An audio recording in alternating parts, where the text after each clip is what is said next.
January 5th, Courage to Change. Here we go. I was terribly confused about the meaning of compassion when I came to Al-Anon. I thought it meant making excuses for the alcoholic or covering bad checks. Al-Anon helped me to find another word for this behavior: enabling. I learned that when I cleaned up the consequences of alcoholic behavior, I enabled the alcoholic to continue drinking comfortably and acting out without having to pay the price. That is very important. I'm going to read that again at the end, okay? If you have a pen and your book out, I want you to underline that. I'm going to go back to it. A more compassionate way to respond to those I love might be to allow them to face the consequences of their actions, even when it will cause them pain. How do I know whether a particular action is enabling? While this is not always clear, I find it helpful to look at my motives. Am I trying to interfere with the natural consequences of a loved one's choice? Am I trying to do something that they could do for themselves? Am I doing what I think is best for me? Do I resent what I'm doing? Oh, shit! Oh, God. If so, is it really a loving choice? Sometimes the most compassionate thing I can do is let others take responsibility for their behavior. Today I will remember that I have choices, and so does the alcoholic. I will make the best choice so I can allow others in my life to do the same without interference. This is a terribly important page. This is a terribly important page. If you can photocopy this and put it on your toilet or in your meditation book and read this every day, if you're going through the muck and mire of living with an alcoholic addict or dealing with one in your immediate family, this is imperative that you understand. I used to say that if the insurance companies really wanted to nip this thing in the bud, because so they don't have to pay anymore, they would allow for treatment for the codependent. Because if they could treat the codependent or the enablers in the alcoholic addicts' lives, those alcoholics and addicts would get well much faster. Okay?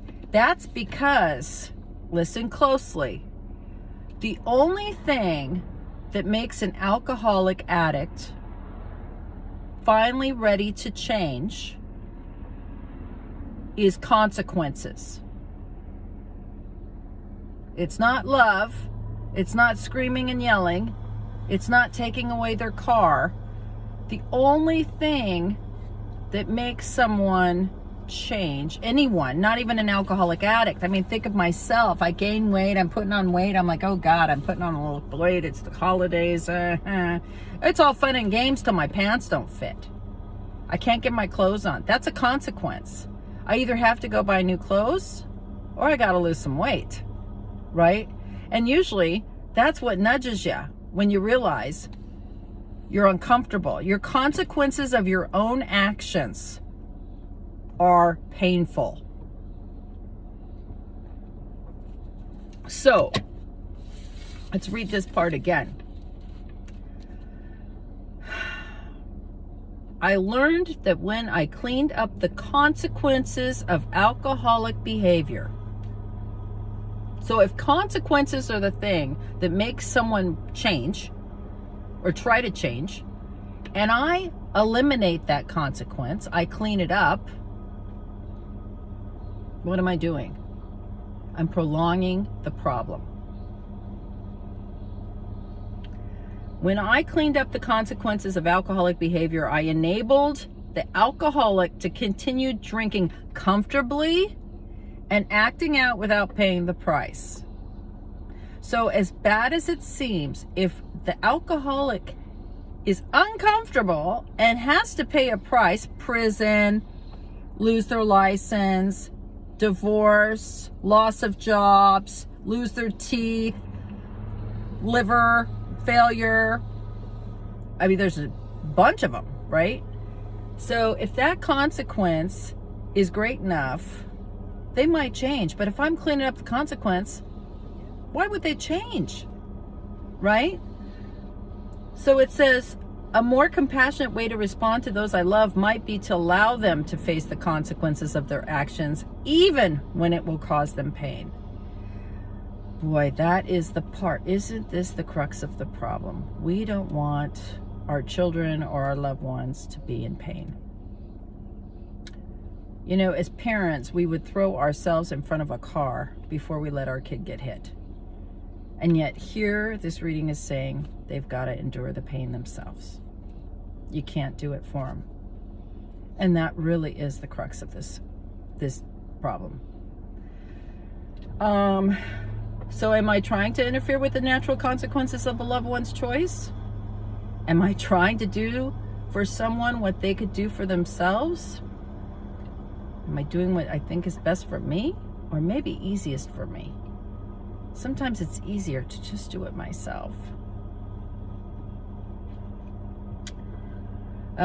Do I resent what I'm doing?